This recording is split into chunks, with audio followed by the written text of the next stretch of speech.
આવ્યા છીએ. Okay yes. Hirabhai, Navnitbhai ઉપર હુમલાની ઘટના બની હતી 29 ડિસેમ્બરના રોજ. આજે તમે મુલાકાત લીધી છે. કોણ છે હુમલાની પાછળ, શું કહેવું છે પીડિતનું? મેં નવનીતને સાંભળ્યો છે, એના પાસે બધા પુરાવા છે. માત્ર ને માત્ર મારું આટલું જ કહેવાનું થાય છે, પોલીસ વિભાગને કે સાચી દિશાએ તપાસ થાય અને જે કોઈ ગુનેગારો હોય એ ગુનેગારોને બચાવવાના પ્રયત્ન ન કરે, એ આપના માધ્યમથી કહેવા આવ્યો છું.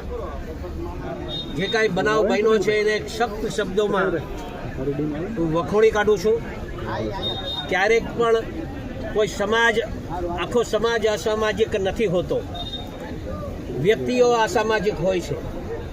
અને આ સમાજ માટે હું કહેવા માંગીશ કે અમારા ડેપ્યુટી મુખ્યમંત્રી સાહેબ હોય, અમારા સીએમ સાહેબ હોય, સંપૂર્ણપણે આવા દાદાઓની દાદાગીરી ચલાવતા નથી.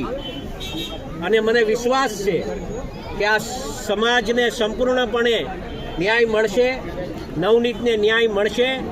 અને એના આધારે હું આપ સૌને ધ્યાન ઉપર મૂકું છું કે અમારા હર્ષભાઈ સંઘવી જે રીતે ગુંડાઓ પર જે દામ પકડીને બેઠા છે, લગામ પકડીને બેઠા છે, અને આવા ગુંડાઓને સંપૂર્ણપણે ડામવા માટે જે કામગીરી કરી રહ્યા છે, એના સાથે હું સાથો હાથ મળાવી અને કામ કરવા ઈચ્છું છું. અને મને સંપૂર્ણ વિશ્વાસ છે કે આ છોકરાને ન્યાય મળશે, એમાં સમાજને ન્યાય મળશે, એમાં કાંઈ શંકાને સ્થાન નથી. હીરાભાઈ, ભોગ બનનારનું એવું કહેવું છે કે માયાભાઈનો દીકરો જયરાજ આહિર દ્વારા હુમલો કરવામાં આવ્યો છે. જે પ્રકારે મેનેજિંગ ટ્રસ્ટીની બગદાણા ગુરુ આશ્રમને લઈને વાત છે, તેને લઈને બજરંગદાસ બાપાનું ટ્રસ્ટ જે છે એ આસ્થાનું એક કેન્દ્ર છે, મારું પણ આસ્થાનું કેન્દ્ર છે. ટ્રસ્ટીઓ બાબતની વાતમાં મને ખ્યાલ નથી કેટલી ટ્રસ્ટીઓની મતલબ ટ્રસ્ટીઓ બાબતની શું વિષય છે, પણ જે આ વિષય જે આને મારી અને જે વિડીયો બનાવી શું સાબિત કરવા માંગે છે, એમ એક દહેશતનો માહોલ સાબિત કરવા માંગે છે. આ વિડીયો બનાવી કોના સાથે વાત ચાલુ હતી એની સંપૂર્ણપણે તપાસ થવી જોઈએ. જો આ સાચી દિશામાં તપાસ થાય તો હું માનું છું કે આ છોકરાની જે આશા લઈને બેઠો છે એને ન્યાય મળે એવું મારું તારણ કાઢું. હીરાભાઈ, ભોગ બનનારને મળ્યા છો, આપને કોનું કહ્યું કે કોના દ્વારા હુમલો કરવામાં આવ્યો હતો?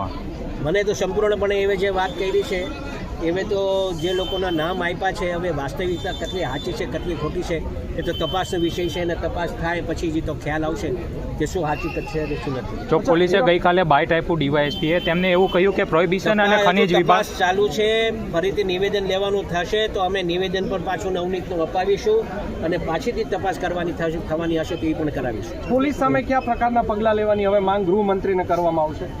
તાત્કાલિક એ સમાજના લોકોનું કહેવાનું એવું છે કે હમણાં તો પીઆઈ જે છે એ તાત્કાલિક જે સાચી દિશાએ કામ કરવું જોઈએ દિશાએ કામ કરતા નથી.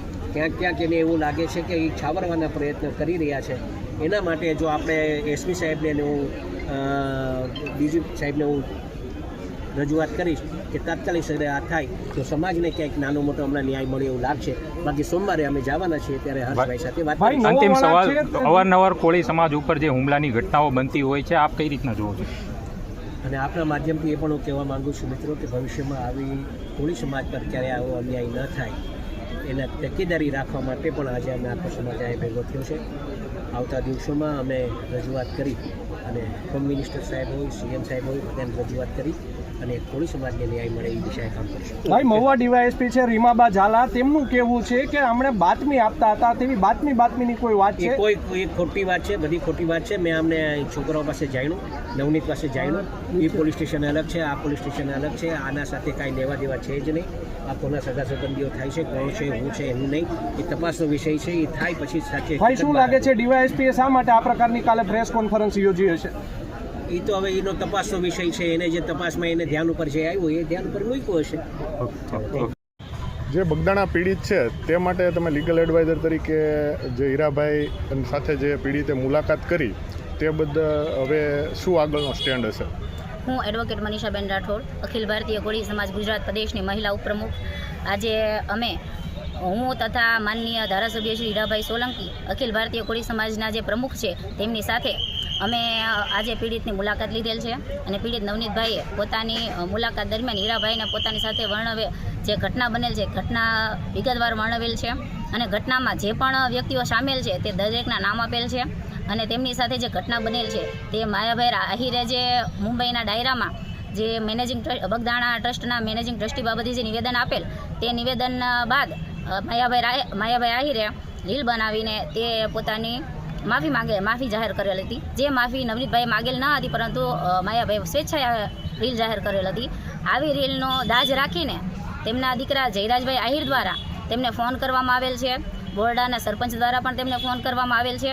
આવી રીતે અને તે 29/12ના રોજ રાતના તેમની ઉપર એક ઘાતકી જીવલેણ અને અતિ નિંદનીય હુમલો કરવામાં આવેલ છે, જેમાં નવનીતભાઈના હાથ પગ ગંભીર ઈજા થયેલ છે, ફ્રેક્ચર થયેલ છે અને માથાના ભાગે પણ એમને ઈજાઓ થયેલ છે. જે પીડિત છે તે પોલીસના રોલ બાબતે જે હીરાભાઈને રજૂઆત કરી તે વિશે પોલીસના રોલ બાબતે નવનીતભાઈએ હીરાભાઈને જણાવેલ છે કે નવનીતભાઈએ જે પણ પોલીસને કાલે જે રીમાબા ઝાલાએ જે ઇન્ટરવ્યૂ આપેલ હતો તેમાં જે નવનીતભાઈએ જણાવેલ તે સ્ટોરીથી તદ્દન ડિફરન્ટ સ્ટોરી બતાવેલ છે. એ બાબતે નવનીતભાઈએ ખુલાસો કર્યો છે કે આવી કોઈ પણ ઘટના બનેલ નથી, એવા શખ્સો ખાણ ખનીજનું કરે છે કે નથી કરતા મને કાંઈ ખબર નથી ને મેં એવું કોઈ જણાવેલ નથી. એટલે માત્ર આરોપીઓએ એવું કીધું કે આ વસ્તુ બનેલ છે. આરોપીઓએ પોતાની હકીકત જણાવી, જ્યારે પોલીસની ફરજ છે કે ફરિયાદી જે જણાવે તે હકીકતો રજૂ કરવી જોઈએ. આરોપીએ તો પોતાની સ્ટોરી ગમે તે બનાવી શકે છે, ફરિયાદી જે પોતાની હકીકત જણાવે છે ફરિયાદમાં તે રજૂ કરવી જોઈએ પ્રજા સમક્ષ. પીડિતે જે હીરાભાઈ સોલંકીને જે ન્યાય માટે અપીલ કરી તો હીરાભાઈનો આગળનો સ્ટેન્ડ શું રહેશે? હીરાભાઈનો આગળનો સ્ટેન્ડ એ છે કે અમે આખો કોળી સમાજના દરેક ધારાસભ્યો, સાંસદો અને કોળી સમાજના દરેક આગેવાનો અમે સાથે મળીને દરેક વ્યક્તિઓ સાથે મળીને નવનીતભાઈને ન્યાય અપાવશું અને પોલીસ દ્વારા જે પણ પોલીસ કર્મીઓ દ્વારા જે બેદરકારી દાખવવામાં આવેલ છે તેની ઉપર તત્કાળ પગલાં લઈને સસ્પેન્ડ કરવા સુધીની અને બદલી કરવા સુધીના પગલાઓ પણ હીરાભાઈ દ્વારા લેવામાં આવશે. Thank you.